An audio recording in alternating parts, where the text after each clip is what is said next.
Hi everyone, welcome to our channel.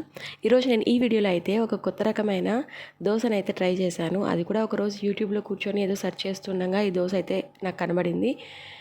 సరే బాగుంటుంది కదా, సగ్గుబియ్యంతో కాబట్టి కొంచెం హెల్దీగా కదా అని ట్రై చేశాను. మరి ఎలా వచ్చింది అనేది మీతో షేర్ చేసుకోబోతున్నాను, చూసేసేయండి. ఫస్ట్ ఒక బౌల్ తీసుకొని అందులో ఒక కప్పు సగ్గుబియ్యం, అలానే ఒక కప్పు తీసుకొని హాఫ్ కప్పు ఉద్దిపప్పు తీసుకొని బాగా కడిగి నానబెట్టి పక్కన పెట్టుకున్నాను. అది కూడా నేను నైట్ నానబెట్టుకున్నాను. సో సగ్గుబియ్యం కడిగి అలానే ఉద్దిపప్పు కడిగి నానబెట్టుకొని పక్కన పెట్టేసుకున్నాను. అలానే ఉద్దిపప్పులో కొంచెం మెంతులు వేసాను. ఇప్పుడు ఒక కప్ స్టోర్ బియ్యం కూడా తీసుకొని కడిగి నానబెట్టుకున్నాను. ఇక్కడ చూసారా, 3 నేను నానబెట్టుకొని పక్కన పెట్టుకున్నాను. అది కూడా నైట్ నానబెట్టాను.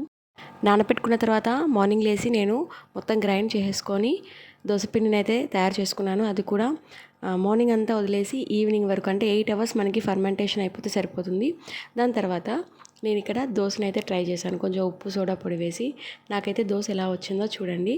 ఫస్ట్ ఏమో దోశ చూడడానికి వేయడానికి బాగానే ఉంది, కానీ మరీ ఎక్కువ పెనానికి అంటుకుపోతూ వచ్చింది.